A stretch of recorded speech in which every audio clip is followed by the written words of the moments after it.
خوش آمدید کہتے ہیں آپ کو۔ علماء کرام کے ساتھ ہماری یہ نشست ہوتی ہے جس میں آپ کے سوالات ہوتے ہیں، علماء کرام کے جوابات ہوتے ہیں، اور یہ ٹیلی فون نمبر آپ کی اسکرینس پر آ رہا ہوگا، آتا رہے گا، کہ جس میں آپ بذریعہ وائس نوٹ یا ویڈیو اپنا سوال بھیج سکتے ہیں علماء کرام کے لیے۔ جناب قبلہ مفتی اکمل صاحب اور مولانا ڈاکٹر محمد رضا دادانی صاحب تشریف فرمائیں۔ ہم بڑھتے ہیں پہلے سوال کی جانب۔ جناب السلام علیکم۔ السلام۔ میرا سوال علماء سے ہے کہ میں آسٹریلیا میں رہتی ہوں، اور اگر میں یہاں گھر لینا چاہوں جو کہ انٹرسٹ پہ ملتا ہے، انٹرسٹ فی نہیں ملتا، تو کیا اس میں اسلام میں اس کی کوئی گنجائش ہے؟ ٹھیک ہے، باہر رہتی ہیں، گھر لینا چاہتی ہیں، اور وہاں کا سسٹم اس طرح کا ہے بہت سارے ممالک کا کہ انٹرسٹ کے بغیر ممکن نہیں ہے، کیا کریں؟ اعوذ باللہ من الشیطان الرجیم، بسم اللہ الرحمن الرحیم۔ دیکھیں، ایک چیز ہوتی ہے ضرورت، ایک حاجت ہوتی ہے۔ ضرورت اس کیفیت اور حالت کا نام ہے کہ جس میں اگر انسان کوئی فعل نہ کرے یا کسی کام کو ترک نہ کرے تو جان، مال، عزت، آبرو، دین کے ہلاک ہونے کا یقین ہو۔ ٹھیک، جب یہ کیفیت ہوتی ہے تو ضرورت کہلاتی ہے۔ جیسے 4 دن کا فاقہ ہے، مرا ہوا گدھا ہے، نہیں کھائیں گے تو ہلاک ہو جائیں گے، تو یہ پھر شرعاً جائز ہو جاتا ہے ضرورت کے موقع پر۔ صحیح ہے۔ حاجت کا مطلب یہ ہوتا ہے کہ ایسی حالت طاری ہوتی ہے کہ جس میں ہلاکت تو نہیں ہوتی، لیکن ان چیزوں کے بغیر، یعنی کسی چیز کے بغیر کسی فعل کو ترک کرنا یا فعل کو کرنا، ہم شدید مشقت میں مبتلا ہو جائیں گے، اسے کہتے ہیں حاجت۔ سود چونکہ حرام قطعی ہے، لہذا یہ ضرورت کے موقع پر تو بقدر ضرورت جائز ہو سکتا ہے، لیکن حاجت کے موقع پر نہیں ہو سکتا۔ اچھا، اوکے اس اوکے تفصیل کے بعد جواب یہ ہے کہ جو ذاتی مکان ہے وہ حاجت میں آتا ہے، ضرورت میں نہیں۔ ٹھیک، کہ ضرورت مطلقاً ایک مکان وداؤٹ اینی کنڈیشن، اپنا ہو، کرائے کا ہو، اگر نہ ہو تو فٹ پاتھ پہ رہیں گے، ہلاک ہی ہوں گے۔ تو چونکہ حاجت تو کرائے کا مکان، ضرورت تو کرائے کا مکان بھی پورا کر رہا ہے، اب ذاتی مکان حاجت میں آتا ہے، اور ہمارے نزدیک حاجت میں سود شرعاً جائز نہیں ہے، لہذا ہم کہتے ہیں کہ یہ۔ لیکن اس کے باوجود جو باہر کے ملک ہیں ان میں ایک بحث ہے کہ کیا یہ دارالاسلام ہیں، یہ دارالحرب ہیں، یا حقیقتاً دارالکفر ہیں اور حکماً دارالاسلام ہیں۔ اس لیے علماء کی 2 رائے ہو گئیں۔ اب اس تفصیل میں جاؤں گا، بہت لمبی بات جائے گی۔ جب 2 رائے ہو گئیں تو ہم اس کو منع کرتے ہیں، لیکن ہم لوگوں کے لیے اسپیس رکھتے ہیں۔ ہم کہتے ہیں اگر کوئی عالم دین، صحیح مفتی صاحب آپ کو پرمیشن دے دیں تو ان کی اجازت کے بعد بالکل آپ کر سکتے ہیں، کیونکہ اللہ نے اسی کا آپ کو مکلف بنایا ہے۔ فَاسْأَلُوا أَهْلَ الذِّكْرِ إِن كُنتُمْ لَا تَعْلَمُونَ، اگر تم نے جانتے تو اہل علم سے کویسچن کرو۔ آپ وہیں کے کسی اچھے مستند مفتی صاحب سے فتویٰ لے کر بالکل کر سکتے ہیں۔ بڑا آپ نے بالکل ساری واضح بات بتا دی۔ بالکل مولانا صاحب فقہ جعفریہ کے مطابق کیا ہے؟ اصولی طور پہ بات یہی ہے کہ ظاہر ہے کہ سود کی حرمت میں تو کوئی شبہ ہو ہی نہیں سکتا، لیکن جو معاملات وہاں کے بیرون ممالک میں خاص طور پر ہیں، امریکہ میں، کینیڈا میں، یورپ میں، آسٹریلیا میں، جیسا کہ انہوں نے فرمایا، وہاں پر معاملات اس طرح کے ہو گئے ہیں کہ تقریباً اب عام عوام کے لیے، یعنی کوئی بہت ایکسٹرا آرڈنری پیسے والا ہو تو الگ بات ہے، ورنہ عوام میں سے جو بھی افراد گھر وغیرہ بنانا چاہتے ہیں تو ان کے لیے اس بات کے سوا کوئی امکان نہیں ہے کہ وہ اسی پروسیس کے تحت باقاعدہ وہ مارٹگیج کروائیں اور اس کے پھر اپنے گھر کو حاصل کر سکتے ہیں۔ تو فقہا اس کے اندر اس تفصیل کے ساتھ، جس کے لیے ان کو بہرحال وہاں پہ مقامی عالم دین سے رابطہ کرنا چاہیے، لیکن یہ کہ بہرحال گنجائش موجود ہے کہ وہ مکان بھی لے سکتے ہیں، گاڑی بھی لے سکتے ہیں۔ بالکل ٹھیک ہے، بالکل۔ اب یہ ظاہر ہے اب یہاں اس نشریات کا جتنا وقت ہوتا ہے اس کے مطابق یہ بہت جامع جواب دونوں حوالوں سے دے دیا گیا ہے۔ اگلا سوال چلے گا۔ السلام علیکم۔ وعلیکم السلام۔ آج کا میرا یہ سوال ہے کہ اگر ہم سفر میں جا رہے ہیں کہیں، تو کیا ہم کار میں نماز پڑھ سکتے ہیں، یا بس میں جا رہے ہیں تو بس میں نماز پڑھ سکتے ہیں؟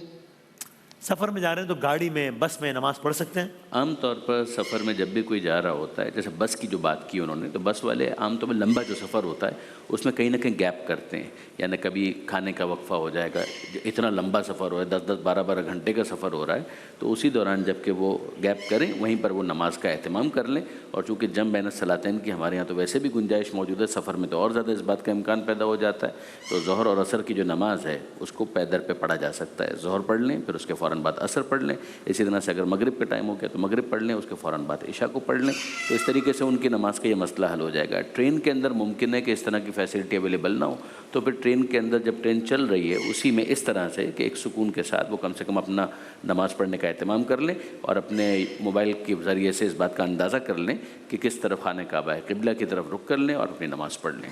یعنی یہ اخذ کرنا ٹھیک ہے کہ فقہ جعفریہ میں اگر ممکن ہے کسی بھی طریقے سے کہ حالت سفر میں آپ نماز نہ پڑھیں تو پھر آپ کو یہی کرنا پڑے گا کہ آپ حالت سفر میں نہیں پڑھیں گے، ساکت حالت میں پڑھیں گے، ممکن نہیں ہے تو پڑھ لیں۔ بنیادی طور پر جو یہ سفر کی جو سواریاں ہوتی ہیں ان میں موومنٹ بہرحال ہوتی ہے، تو انسان اتنی آسانی کے ساتھ نماز اس طریقے سے نہیں پڑھ سکتا کہ جس طریقے سے سواری سے ہٹ کر وہ زمین کے اوپر پڑھ رہا ہو، اس لیے اس کو اوائڈ کرنا بہتر ہے۔ مگر بہت سارے ایسے سوفسٹیکیٹڈ سواریاں آ چکی ہیں کہ جن کے اندر ذرا سا پتہ بھی نہیں ہلتا، مگر اس میں پھر پرابلم ہوتا ہے قبلے کی ڈائریکشن کا کہ تھوڑا بہت موومنٹ ہو رہا ہے، لیکن اگر آپ سکون کے ساتھ زمین کے اوپر ہیں تو ظاہر ہے کہ اس کے ذریعے سے اندازہ کرنا زیادہ آسان ہوگا کہ خانہ کعبہ کس طرف ہے۔ اوائڈ ہو سکتا اتنا کریں، یہ اس کا خلاصہ یہاں کیا یہ ہے کہ نہیں اوائڈ نہیں بھی ہو بھی سکتا ہو تو بھی آپ نہ بھی کریں اوائڈ، تو سفر میں پڑھ سکتے ہیں نماز؟ جی، دو چیزیں ہیں بس یہاں، ایک تو ہے کہ اگر آپ فرض یا واجب ادا کر رہے ہیں تو ہمارے نزدیک اس میں سختی ہے۔ اچھا، استقرار علی الارض جس کو کہتے ہیں کہ قرار پکڑنا، ہلے نہیں، تو اتر کے ہی پڑھنی چاہیے۔ جیسے حضرت نے فرمایا کہ اگر یقین ہے کہ ٹرین اسٹیشن پہ رک جائے گی یا بس کسی اسٹاپ پہ رکے گی تو ویٹ کریں اور اتر کر یہ نمازیں پڑھیں۔ باقی سنن نوافل آپ بیٹھے بیٹھے پڑھ سکتے ہیں، اور اس میں استقبال قبلہ بھی شرط نہیں ہے، جس رخ سواری جا رہی ہے آپ اسی رخ پڑھ سکتے ہیں۔ صحیح اچھا، اب سیکنڈ آ گئی کہ ٹرین رک نہیں رہی جی ہاں، اور بس نہیں رک رہی، تو اس میں حکم یہ ہوتا ہے کہ ہم یہ کہتے ہیں ایک پتھر اپنے ساتھ ضرور رکھیں، چکنا کوئی پتھر گول سا اپنے ساتھ رکھ لیں، تاکہ اگر آپ کا وضو نہیں ہے تو وہیں آپ تیمم کریں اور اسی طرح بیٹھے بیٹھے آپ نماز پڑھ دیں۔ ٹرین میں جیسے فرمایا تھوڑا سا آسانی ہوتی ہے کہ کھڑے ہو کر آدمی استقبال قبلہ کو دیکھ کر ہل تو رہا ہے لیکن پڑھ سکتا ہے، بس میں تو اس کی بھی گنجائش نہیں ہوتی، لہٰذا پھر اس میں بھی جس طرح بس جاری ہے اسی رخ آپ نماز پڑھ لیں، آپ کی نماز انشاءاللہ ہو جائے۔ لیکن اگر ایسی صورت قبلہ کی مثال کے طور پہ ظہر کا ٹائم ہے فار ایگزامپل 12 سے 2 اور آپ 12 بجے سواری میں بیٹھا ہے کوئی بندہ اور اس کو پتہ ہے کہ 1 بجے سوا 1 بجے سواری رکنی ہے یا اسٹاپ پہ پہنچ جانا ہے، تو اس صورت میں اس کے لیے جائز نہیں ہے کہ گاڑی میں نہ پھر ہے؟ جائز نہیں، کیونکہ یقین ہے نا کہ اتر کے پڑھ سکتے ہیں، ہاں، پھر جائز نہیں۔ ٹھیک، بالکل ٹھیک، مناسب ٹھیک۔ چلائے گا جی، اگلا سوال چلائے گا۔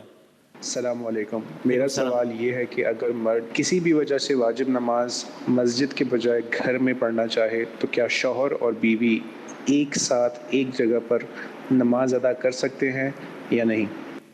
ٹھیک، دیکھیں پہلی بات تو یہ کہ مرد اگر قدرت رکھتا ہے تو ہمارے فقہ حنفی میں جماعت واجب عین ہے۔ واجب عین کا مطلب ہر عاقل بالغ مسلمان مرد کے اوپر لازم ہے کہ مسجد میں جا کے نماز ادا کرے۔ صحیح ہے۔ اگر کوئی شرعی عذر نہیں ہے تو گھر میں پڑھنے سے نماز ہو جائے گی لیکن ترک جماعت کا گناہ ضرور ہوگا۔ اچھا، اب اور اگر عذر ہے تو کوئی مسئلہ نہیں ہے۔ اب اگر وہ پڑھنا چاہتے ہیں تو پھر یوں ہو سکتا ہے کہ شوہر آگے کھڑا ہو، بیوی ساتھ نہیں کھڑی ہوگی، پچھلی صف میں کھڑی ہوگی، تو پھر ان کی نماز ہو جائے گی۔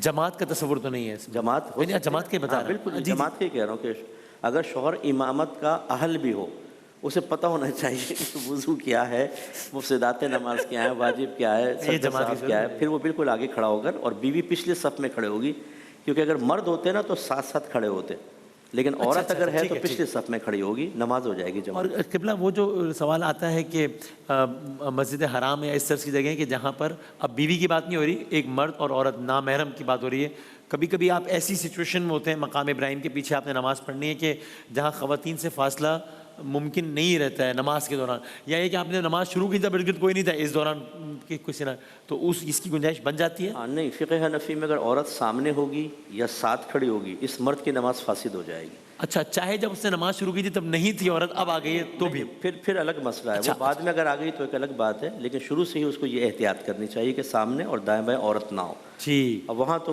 بڑے مسئلے ہوتے ہیں، بہرحال جو فقہ حنفی کو جانتا ہے اس کو تھوڑی سی احتیاط کے ساتھ ہی ایسی جگہ کا انتخاب کرنا چاہیے کہ عورتیں انٹری نہ کر سکیں۔ اچھا، بالکل ان کو بلاک کر دیں۔ صحیح ہے۔ بنیادی طور پر ہمارے یہاں فقہ جعفری کے اندر نماز جماعت کیا کہنا، اس کا تاکید بھی ہے، ثواب بھی ہے، بہت زیادہ ہے کہ ایک نماز جو انسان اکیلے پڑھتا ہے اور اگر وہ مسجد میں جا کر پڑھ رہا ہے، جماعت کے ساتھ پڑھ رہا ہے، some times 25 times, multiple times اس کا ثواب بتایا گیا ہے، اور بے اتنائی کی وجہ سے اگر وہ نماز جماعت میں شریک نہ ہو رہا ہو تو یقیناً اس کو گنہگار بھی مانا جائے گا، لیکن یہ کہ بہرحال اپنی جگہ پر جماعت نماز کے اندر شریک ہونے کو واجب نہیں کہا گیا۔ صحیح۔ اور پھر اس کے بعد یہ ہے کہ وہ اپنے گھر میں اگر نماز پڑھ رہا ہے تو اس کا جو واجب ہے وہ ادا ہو جائے گا، فرض اس کا ادا ہو جائے گا، اور اگر خواتین میں سے کوئی ساتھ نماز پڑھ رہی ہے تو ایک بالش کا فاصلہ کافی ہے۔ یہ ایک بالش کا فاصلہ مینٹین کرنا اتنا مشکل نہیں ہوتا ہے، ایک بالش بہت آسانی کے ساتھ مینٹین ہو جاتا ہے، یعنی اگر خاتون برابر میں بھی کھڑی ہیں اور ایک بالش کا فاصلہ ہے کافی ہے، خاتون آگے بھی ہیں اور ایک بالش کا فاصلہ ہے تو کافی ہے، اور اگر پیچھے ہیں تو ایک بالش کا فاصلہ نہ بھی ہو تو بھی چلے گا۔ اور پھر جماعت نماز کے اندر تو وہی ہے کہ اگر مرد اگر امامت کرا رہا ہے اور خاتون ہے تو وہ پچھلی صف کے اندر کھڑی ہو جائیں اور نماز جماعت کے اندر نیت کر لیں تو بھی بالکل ٹھیک ہے، جماعت کا ثواب بھی مل جائے گا۔ بالکل ٹھیک ہے، مناسب۔ یہ اگلا سوال ذرا چلائے گا جی۔ کہ کیا ہم